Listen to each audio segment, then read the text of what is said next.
Hi guys, and welcome to the 500 subscriber special. And wow, all I can really say is thank you so much. Totally staggered, continually staggered by the fact people continue to subscribe, and very blessed because of the generosity of the people who do subscribe and the people who view and the comments that you often make, and just really adds a dimension of enjoyment to the hobby that I really didn't anticipate happening. So again, thank you so much. It is genuine. I really do appreciate it. I know that I'm like everybody else, time is precious, and to take the time to sit and watch a video like mine and comment and then decide to subscribe is, I think, a very generous act, and really appreciate it. So with further ado, we'll get into the giveaway, which will be the same as the last time. Got a kit coming up for you all, and I'll have a little bit of a chat about that, and then come back and say goodbye. And so the kit that I've picked for the 500 subscriber giveaway prize is the M3 Stuart. I just think this is a cracking little tank. It looks fantastic. It's just got a lot of character. You can tell it's an early war tank, but I just think it looks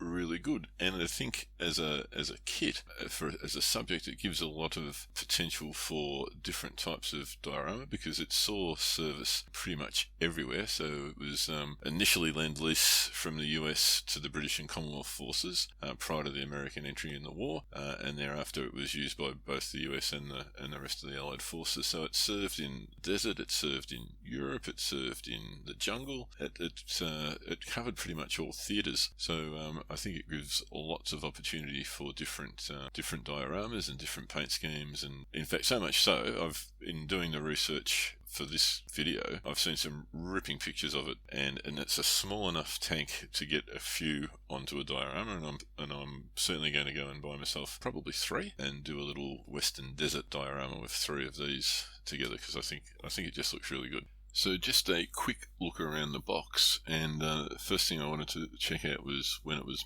first made, which was back in 1974, which was probably around the time I was first starting to make some kits, maybe around the time I made the Jagdpanzer. So it's an old kit, and I can't find anything online to suggest it's been retooled. So my guess is it's going to be a pretty simple kit, and it probably won't have too many pieces, so it should be pretty easy to put together. The next is just a little bit of box art on the side, and that shows a few different artillery pieces or anti-tank guns, one of which is the classic 88mm German flak gun, and that is actually the first kit that I ever bought with my own money. So Mum had bought me a couple of kits prior to that, but this was the first one I'd ever paid for with my own hard-earned pocket money. So that is on the list of things for me to do, probably not this year, but certainly like to do a dio featuring the 88 flak gun. So that's not much else on the box art, except for a little bit of a history about the tank, and that's clearly written in Japanese. And luckily for you, a little known skill that I have is that I'm quite fluent in Japanese.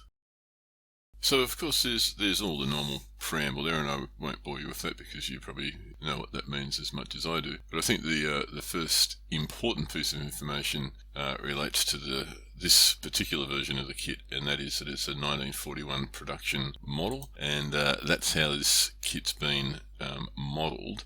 Now, the only downside about that is that the 1941 model which is modelled here, which is the D39273, introduced in November of 41. It's distinguishable from the other turrets because it's rounded and horseshoe shape, and it's probably unfortunate that Tamiya did that because it was the least common turret. But good modelers will overcome that if they wanted to pick other versions. So a couple of the other interesting points are it's a top speed of 60 kilometers. Really it's 58, but we tend to round it up by 2 in Japanese for some reason that no one knows. And that there are about 6,000 of them built, which, well, that's not actually true, but there were 6,000 of something built up to 1944. And at that point they stopped building them. So look, any more information and you're really going to have to go and learn Japanese yourself, guys, because I just can't keep reading all this stuff out to you. Right, so what's next? How do I enter? So simple process. If you want to go into the draw to win the M3 tank, just pop a comment down below and just say sign me up, or I'm in, or I want to be in the draw, whatever. Just let me know that you want to be in the draw. and you'll certainly go in the draw. And the only thing that'll be slightly different this time to the 250 special was I think I only gave 3 days, and I got a little bit of feedback, and fair enough too, that some people didn't even have time to see it and enter before it was drawn. So for this one, it will be 7 days from the day this goes up. So guessing this will be up in the next few days from the time of making it, and then once it's up, 7 days from there will be the draw. So if you've subscribed or subscribe within that period as well, then you're in the draw if you want to be, and I'll really look forward to doing that. So again, thank you all so much, and I look forward to doing the draw and seeing who wins.